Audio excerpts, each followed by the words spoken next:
Welcome to Intelligent Investor Insights with Joshua Barone and Robert Barone, your co-hosts and guides through the noise of today's markets. Here, we interpret the data behind the headlines, break down what's driving the economy and interest rates, and help serious investors make decisions rooted in clarity, not emotion. If you're looking for disciplined, research-driven insight to strengthen your portfolio, you're in the right place. Welcome to the show, everyone. I'm Bob Barone here with Josh Barone.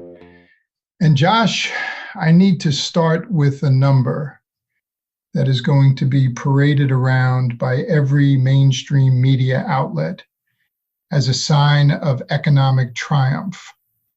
But it is an absolute mirage.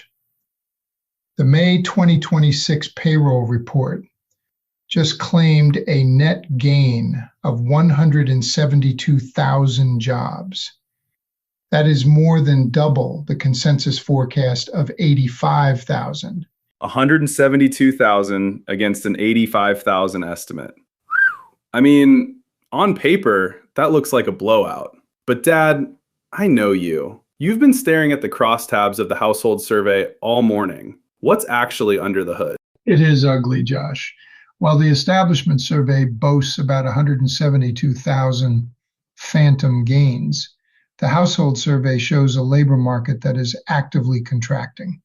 The labor force participation rate fell off a cliff to 61.8%. That is down from 62.4% not long ago. If those people hadn't dropped out of the labor force entirely, the unemployment rate would be much higher than the reported 4.3%. So 61.8% participation means we're just shrinking the denominator to make the headline unemployment look stable. And what about the people who are still in the labor market but can't find anything? That is the most damning part. Long-term unemployment, meaning those out of work for 27 weeks or more, spiked to 27.5% of all unemployed Americans. That is over 2 million people. Meanwhile, the employment to population ratio slumped to 59.2%. We are not putting people to work. We are losing them. 2 million Americans stranded in long-term unemployment. That completely contradicts the quote-unquote strong labor market narrative. And when you look at where the jobs supposedly were created, it gets even weirder. Leisure and hospitality added 70,000 jobs. The historical average is what, 14,000? Exactly.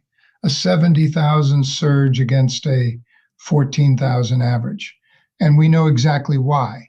It is temporary hiring and prep work for the upcoming FIFA World Cup.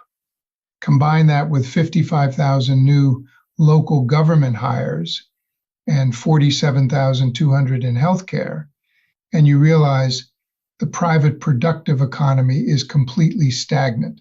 In fact, financial activities actually lost 22,000 jobs. Okay, so we've got World Cup prep and government bloating masking private sector weakness. But there's a deeper structural distortion here, and it's something you've been railing against for years, the BLS net birth death model. Walk us through how this black box actually manufactures these numbers. It is a purely statistical construction, Josh. The model has two basic jobs. First, it imputes firm deaths, assuming that when a business dies, its job losses are exactly offset by some unrecorded business birth.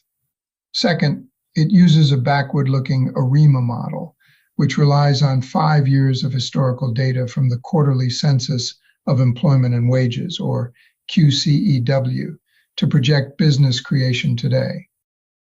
Wait, 5 years of historical data? So the model is looking at the post-pandemic recovery years to estimate how many new businesses are being born right now in 2026?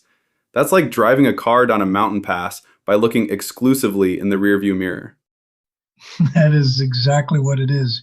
And because it's backward looking, the ARIMA model systematically fails at economic turning points. It completely misses when business formations slow down because of high interest rates. It just assumes the trend from 3 years ago is still happening. And we have a perfect, egregious example of this from earlier this year, right? In January 2026.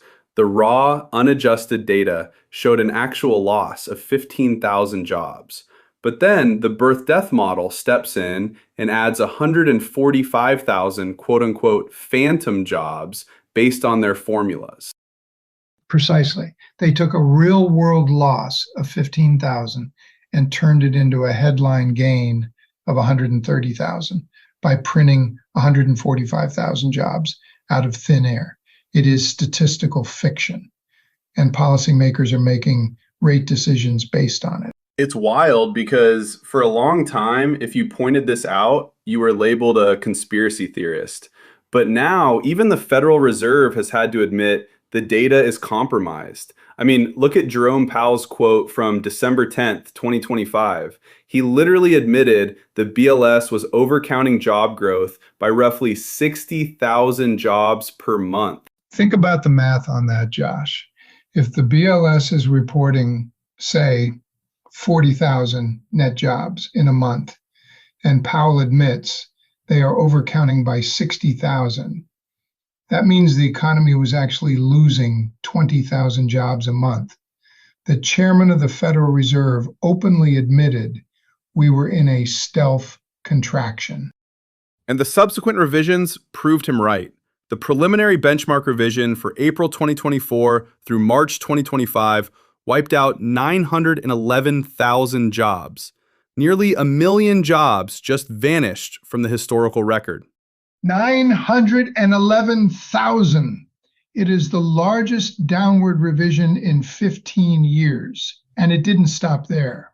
The Indeed Hiring Lab did an analysis of 2025 and found that the initial net job growth estimate of 585,000 was quietly revised all the way down to just 181,000. That is a 69% reduction. A 69% downward revision. That's not a rounding error. That is a fundamental breakdown of the data collection process. If a private trust company reported numbers that wrong to its clients, we'd be in handcuffs. But the Fed can just say, oops, statistical revision, and move on. Meanwhile, the real economy is suffering. We are looking at a classic stagflationary environment. CPI inflation is stubborn at 3.8%. PPI is hot at 6%. And first quarter GDP for 2026 came in at a sluggish 2%.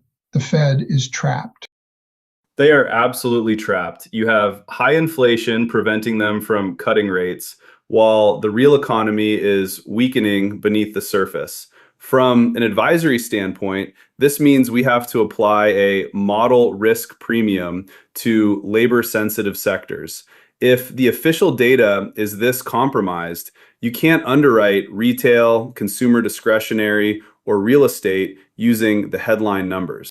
So how do you allocate capital when the compass is broken, Josh? You go back to fundamental cash flows and structural protection. In an environment where growth is slowing, but inflation remains sticky, we favor duration and deep value investing.